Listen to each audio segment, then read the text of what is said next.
Os habitantes, que em 1920 já somavam 600 mil, impulsionaram o crescimento da cidade. Também veio da Europa outro fator que incentivou o desenvolvimento industrial brasileiro: a Primeira Guerra Mundial. Por quê? É simples assim. Os países que costumavam nos vender os produtos industrializados estavam envolvidos na guerra. Esses produtos não chegavam mais aqui e alguns fazendeiros perceberam a situação e pensaram: vamos aproveitar a oportunidade e fabricá-los. Você reparou numa coisa engraçada? Parece que a industrialização no Brasil sempre evoluiu em algum momento de crise. Foi assim quando parou de chegar escravo. E depois, na guerra, quando parou de chegar produto importado. Pois a regra se manteve. Outra crise assolou o mundo. E, para variar, impulsionou nossas indústrias. Foi a crise da Bolsa de Nova York em 1929. A crise da Bolsa fez os Estados Unidos perderem muito dinheiro. Com isso, o país parou de comprar nosso café e os fazendeiros brasileiros também começaram a perder muito dinheiro. Essa crise obrigou os barões do café a procurarem outra fonte de renda. E o que foi que eles fizeram? Abriram novas empresas. A crise de 1929 marca a decadência definitiva do café como maior riqueza paulista e inaugura a fase em que a riqueza do Estado começa a sair do interior e migrar para as cidades. A industrialização foi transformando dia a dia a cara do Brasil. Mais uma mudança na paisagem geográfica. E as riquezas das cidades foram atraindo quem sempre trabalhou no campo.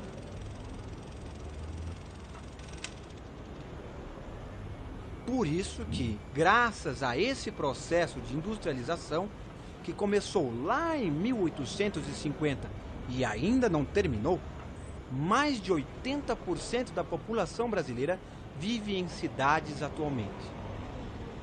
Só na capital paulista são cerca de 12 milhões de habitantes. E o estado de São Paulo abriga mais de 41 milhões de pessoas. Além de serem o estado e a cidade mais desenvolvidos do país do ponto de vista econômico, eles abrigam a maior população municipal e estadual, ou seja, características decorrentes principalmente do processo de industrialização. Viram, gente?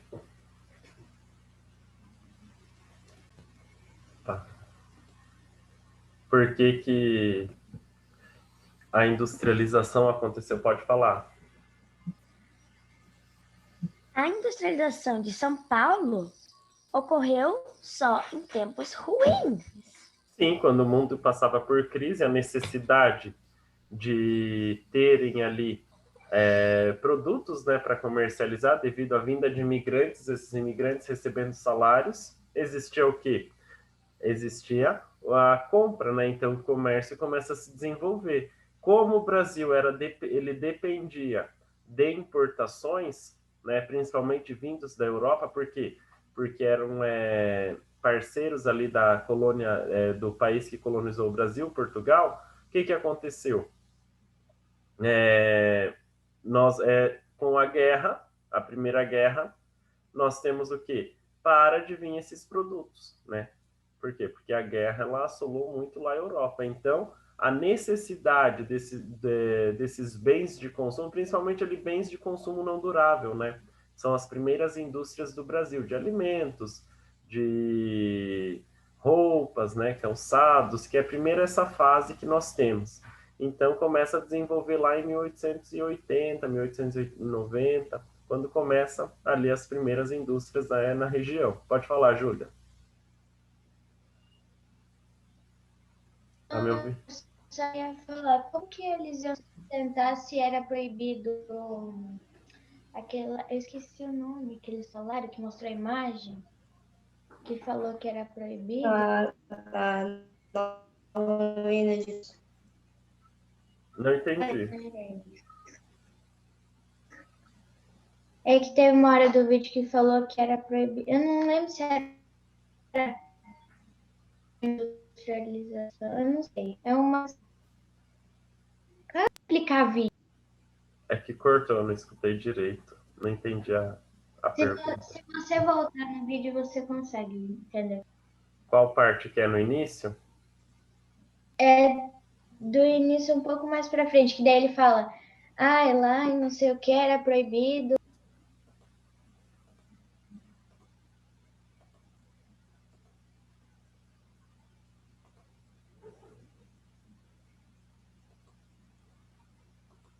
Das taxas alfandegárias? Onde tem um monte de gente em tipo uma roça. É isso. Eu só não lembro. Que a partir de 1950 eles disseram que está proibida a nova exportação de escravos. Não poderia vir mais escravos. Aí eles fizeram oferta lá para a Europa, entendi. para eles vierem trabalhar aqui na produção de café. Entendi, é porque E quando aí eles são os primeiros a ganhar salário. Isso, quando os escravos eles ganham a libertação, Júlia, o que acontece? É necessário mão de obra para trabalhar onde? Nas fazendas de café, que o café era a principal fonte de renda do Brasil até então, certo? É isso.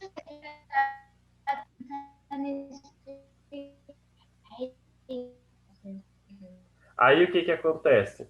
Eles fazem propagandas, né, na Europa, Itália, Japão, em diversos lugares, que o Brasil é uma terra próspera, e daí eles estavam dando as passagens para a população vir para o Brasil. E nesse período nós temos a vinda de muitos imigrantes, de italianos, alemães, né? Muitos ficaram ali no estado de São Paulo e trabalhavam ali nas fazendas de café. E isso eles tinham que é uma troca, por mais que o trabalho era muito difícil, quando a gente entrar para a região sul, aí eu vou passar outro vídeo, por mais que o trabalho ele era muito difícil, eles ganhavam salário pelo trabalho, né? Era como se fosse uma escravização, só que com salário, né? Porque eles trabalhavam da mesma forma, só que por um pequeno salário. E aí que essa população começa a ter o quê? Ela começa a ter renda, começa a gerar renda e começa a ter ali um movimento na economia, tá? E aí começa o surgimento das primeiras indústrias. Lá no final em 1880, começa ali 1860, 1880, começa o surgimento das primeiras indústrias. Por quê? Necessidade, né? Necessidade dos bens de consumo. Então é por isso que começa ali o processo de industrialização em São Paulo, tá? Aí nós temos a Primeira Guerra Mundial, onde que o Brasil necessita de produtos, né, que antes dependia da importação, agora ele começa a produzir. Por quê? Porque não está vindo mais, certo? Aí depois nós temos o quê? Nós temos a crise de 1929 da Bolsa de Nova York. O que acontece? Nós temos a quebra do café. Então o café ele deixa de ser o principal fonte de renda do estado de São Paulo, do Brasil, e passa a investir mais em industrialização, tá? E aí, depois que nós temos lá no processo da Segunda Guerra Mundial, que aí nós temos a necessidade ali que o Brasil já está mais industrializado, já está mais, o espaço geográfico já está mais configurado, que aí nós temos a entrada das indústrias automobilísticas, né? Porque o Brasil também para de receber automóveis da Europa, devido ali à crise que assolou a Europa também, devido à Segunda Guerra Mundial. Aí que o Brasil começa a seguir mais a linha ali, desde o período de 1929, com a quebra da Bolsa de Valores, e o café ele perde o valor econômico, o Brasil começa daí a investir, né, em um outro segmento, que é a industrialização. Ok? Tanto o Brasil, e aí o polo principal ficou onde? Na região sudeste, né? Vocês viram lá o mapa das ferrovias, que todas elas ligam o quê? São Paulo. Então, São Paulo fica ali o principal centro financeiro e industrial do país. Ok? Beleza, minha gente, mais alguma dúvida? Tranquilo? Vamos lá, então. Vamos começar capítulo 10, região sul do Brasil. Gente, quando vocês pensam em região sul, o que vocês acabam lembrando? O nosso estado. Estado do Paraná, o que mais? O sul. Calor, Ah. comida, Hã? Comida boa, churrasco. calor, comida, tudo esses negócios aí. O que mais?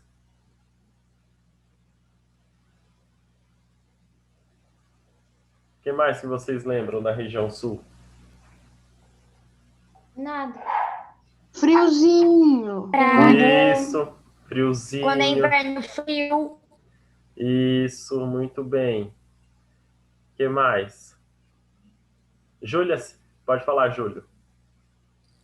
Chimarrão. Chimarrão, as culturas, Churrasco. né? O churrasco. A Júlia, você não dança as danças gaúchescas lá? É eu que danço. Eu não, Ah, é não. você? Então, não tem a cultura gaúcha, as danças? Oxi, professor, viajou agora, hein? Viajou legal. O que mais que tem? Também, quando eu falo em sul, eu também lembro das pessoas de Curitiba, que você não pode nem falar que tá frio, que eles falam, ah, mas aqui choveu gelo. Também a população, né? Então, gente, quando a gente lembra em região sul, tudo isso que A vocês diferença falaram, de cultura. isso, tudo isso que vocês, Diversidade. isso, a diversidade cultural também dos estados, tudo que vocês falaram está correto. E também nós temos que lembrar, né, que quem fazem parte ali da região sul são os estados do Rio Grande do Sul, com sua capital Porto Alegre, Santa Catarina com sua capital Florianópolis e Paraná com sua capital Curitiba, né? Lembramos também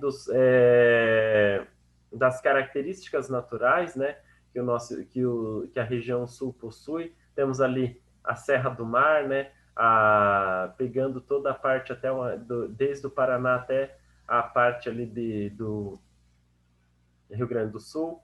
Temos também ali as Cataratas do Iguaçu, aqui próximo de nós. Temos a usina de Itaipu, que é binacional, né, que pertence aqui ao Paraná, Paraná, Brasil e Paraguai.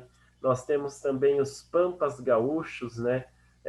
Nós temos o tropeirismo, que colonizou ali, que vieram as cavalgadas, né? Chegaram até aqui a nossa região, certo? Então, tudo isso faz parte da região sul. Tudo isso que eu falei faz parte ali do complexo sulista, né? Nós sabemos que a população do Rio Grande do Sul colonizou a nossa região, né? Vieram ali com as marchas para o oeste, né? Quando a gente tem essa...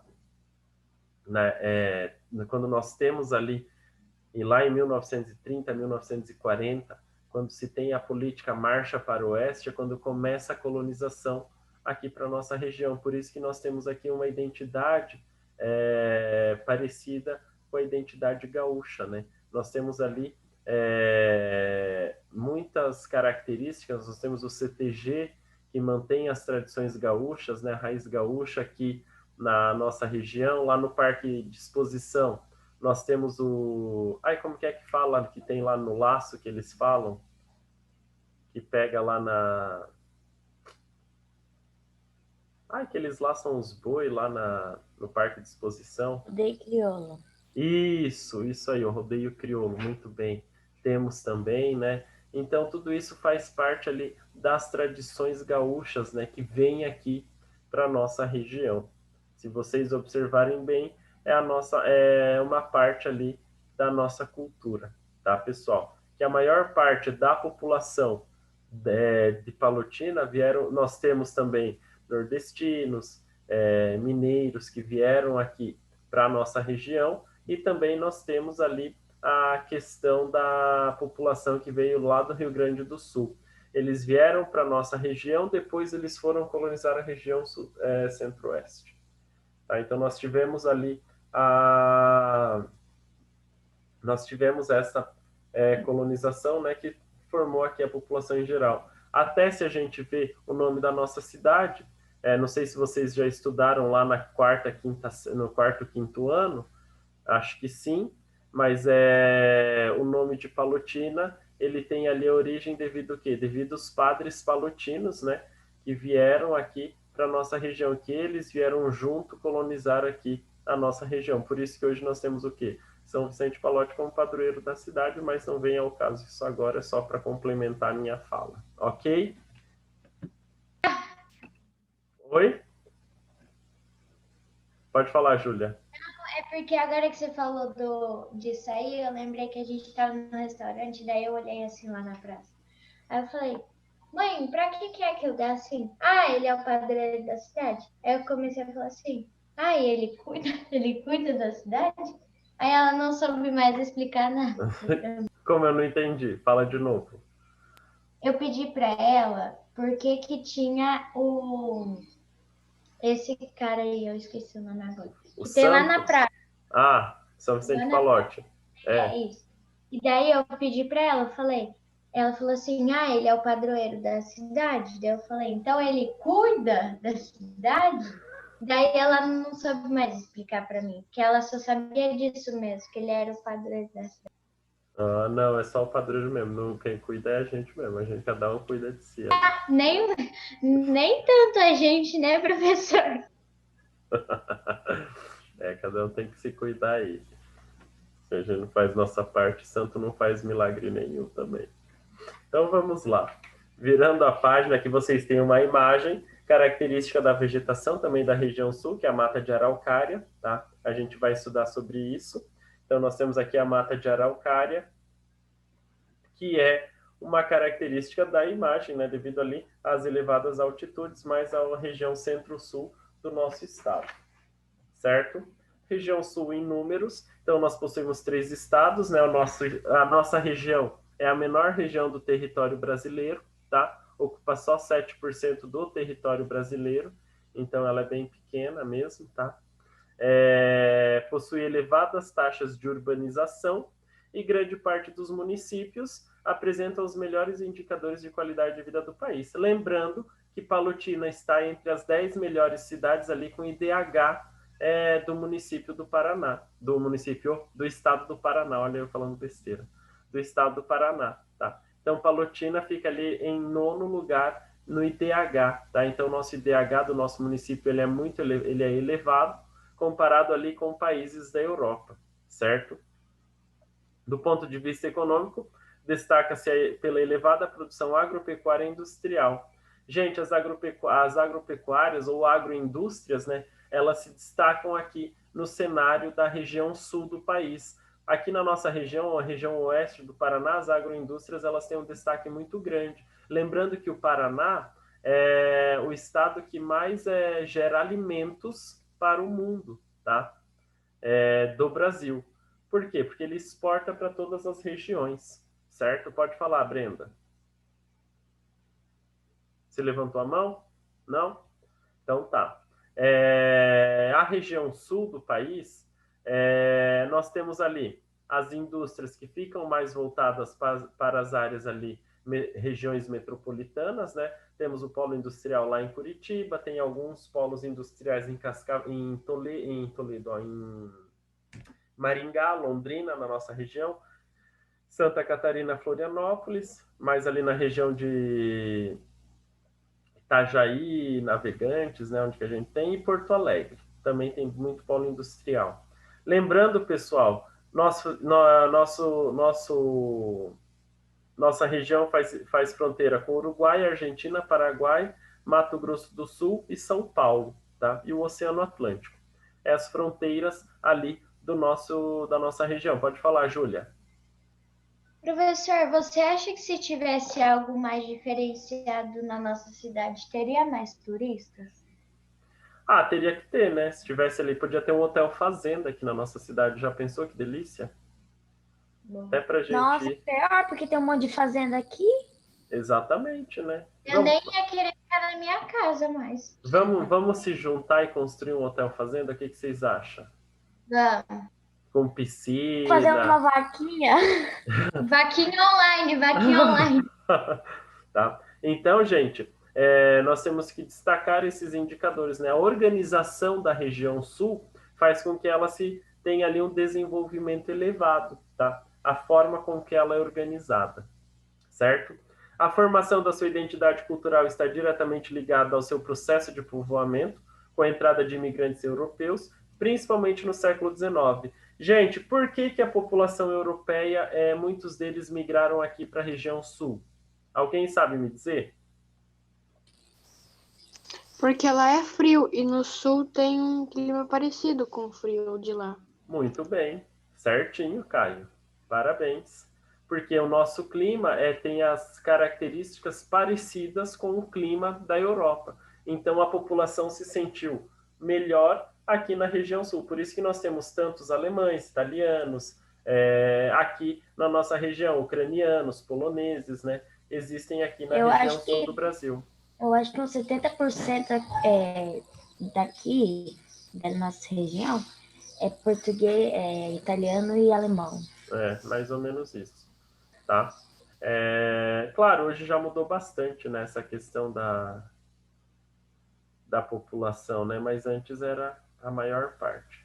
Então, gente, nós temos lá o Rio Grande do Sul, que possui quase 11.322.895 habitantes, tá? É o maior estado da região. Paraná, 11.320.892 habitantes. O Paraná já ultrapassou, tá, a população do Rio Grande do Sul. É o estado mais populoso da região sul. E Santa Catarina, 7 milhões de habitantes. Nós temos ali quase 30 milhões de habitantes na região sul, tá? Eu vou passar um vídeo para vocês que vai mostrar um pouquinho ali da vinda de alguns imigrantes para a região sul, tá? Eu não sei se eu já passei esse vídeo, mas vai mostrar bem ali essa vinda dos imigrantes para a região sul, ok? Para a gente finalizar nossa aula de hoje. Não sei se vai dar tempo de ver tudo, mas a grande parte dá para ver sim.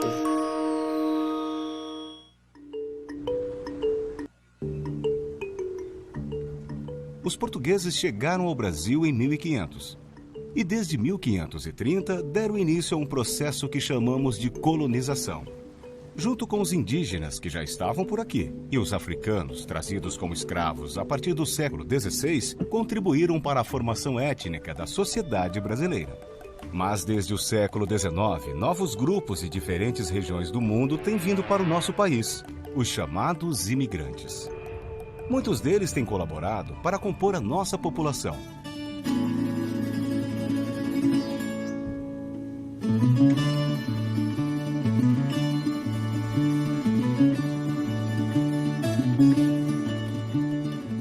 Bom, depois da Segunda Guerra Mundial, a qual eu participei o último ano, depois a Itália estava toda destruída. Eu fiquei mais de um ano e pouco trabalhando na casa de família com meu tio, que tinha materiais, vendia materiais de construções, estas coisas, mas depois lá a coisa, a Itália era muita miséria, muito sem laboro, muitos militares que voltavam, meio destruído. O meu irmão, que era o mais velho dos quatro da família, veio aqui no Brasil. Aí escreveu, eu fiz a cabeça de minha mãe para vir todo para o Brasil. Montamos um pequeno barracão para fazer janela, porta, toda essa serralheria, não é? E daí ainda estou aqui. Na minha vida fui para cima, para baixo, como todo mundo tem, não é? Mas a minha grande joia, felicidade, foi encontrar a minha companheira. Aquela amenizou todas as coisas. Formamos uma bonita família, uma grande família, que é todo o meu tesouro.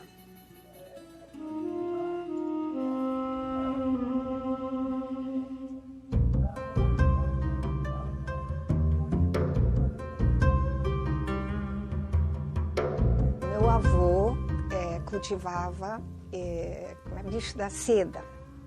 E daí tinha uma cooperativa e essa cooperativa também entrou em crise. Meu avô tinha muita amizade com a pessoa que trouxe os primeiros imigrantes, que foi o Ryo Mizuno. E daí ele disse assim, vamos para o Brasil. E lá, logicamente, não iria ter bicho da seda, a cultura bem diferente, né? Mas vamos nos aventurar. Aí, chegando no Brasil, foram para uma fazenda. E eles não tinham conhecimento do cafezal. Então, teve famílias que tiveram que fugir das fazendas, né? Porque eram quase que, vamos dizer assim, escravizados. E meu pai continua aqui em Curitiba, cultivando, lutando, e ele sempre dizia assim, puxa, mas meus filhos não poderão ficar nessa situação de cultivar terra, né? E tudo, eu vou ter que fazer eles estudarem. E uma coisa que ele sempre repetia, na escola, sejam honestos, responsáveis, tenham dignidade, persistência para os estudos, porque vocês vão ser alguma coisa na vida profissional. Então isso serviu de exemplo dessas palavras para a gente batalhar.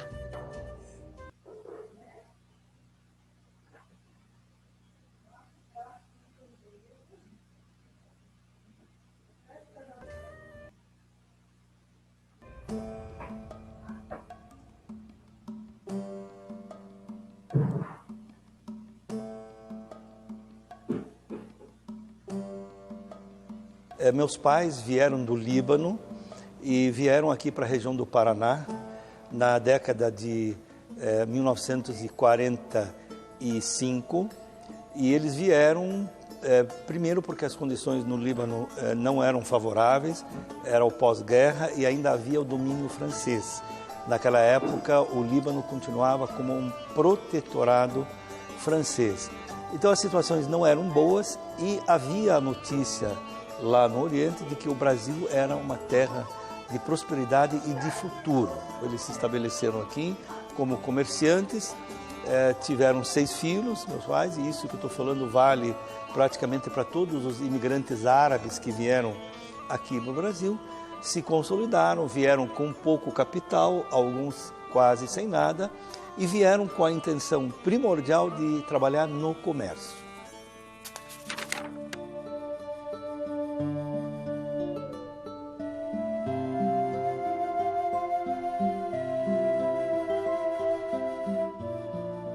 A saída do meu país, a Bolívia, foi devido a, aqui na época, em 81, tinha um golpe militar. Então, geralmente, nessa época, estava a ditadura militar, né? América Latina toda, os países da América do Sul, pelo menos.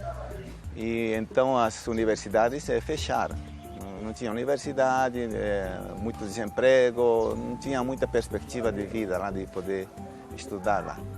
Então apareceu lá a embaixada brasileira em La Paz, ofereceu algumas vagas, né, aqui no Brasil e nós postulamos essas vagas, né, fizemos uma prova, uma prova de português, que fizemos um curso também lá, apresentamos nosso histórico escolar, tudo isso e felizmente fomos contemplados. Bom, na viagem tivemos que fazer por terra, Santa Cruz, Corumbá, por trem, desconforto, calor, né, que a gente é da região um pouco mais alta, de La Paz, em Cochabamba, que não faz tanto calor. E já chegando ali no Mato Grosso, já sentimos o clima, a temperatura. Gente, tá acabando, tá? Tem um minutinho aí. Pessoal, semana que vem, na segunda-feira, eu comento sobre o vídeo, tá? Explico um pouquinho para vocês e a gente dá continuidade no conteúdo, ok? Combinado? Belezinha? Gente, se cuidam. Tchau. Bom final de semana. Não vou passar tarefa, tá? Até segunda-feira, ok? Tchau, tchau, gente. Tchau, tchau. Tchau, professor. Tchau, professor. Tchau, tchau.